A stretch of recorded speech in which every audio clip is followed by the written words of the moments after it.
নবীজি সাল্লাল্লাহু আলাইহি ওয়াসাল্লাম বলেন, এমন আর কোনো দিন নেই যে দিনগুলোতে করা ভালো কাজ আল্লাহর কাছে এই 10 দিনে করা ভালো কাজের চেয়ে বেশি প্রিয়। সাহাবীরা জিজ্ঞেস করলেন, এমন কি আল্লাহর রাস্তায় জিহাদও নয়? তিনি সাল্লাল্লাহু আলাইহি ওয়াসাল্লাম উত্তর দিলেন, আল্লাহর রাস্তায় জিহাদও নয়, শুধুমাত্র সেই ব্যক্তি ব্যতীত যে তার জান মাল নিয়ে আল্লাহর রাস্তায় জিহাদ করতে বের হয় এবং সব কিছু ত্যাগ করে। তাই আমি আমার মুসলিম ভাইদের এই চমৎকার সুযোগকে কাজে লাগানোর আহ্বান জানাই।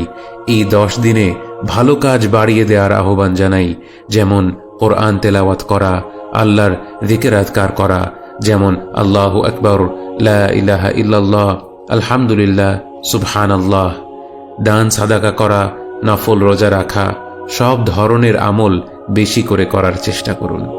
মনে রাখুন, যে ব্যক্তি এই 10 দিনে আমল করা বাড়িয়ে দিল, সে নবীজি সাল্লাল্লাহু আলাইহি ওয়াসাল্লামের নির্দেশিত সুন্নতকে পুনরুজ্জীবিত করল।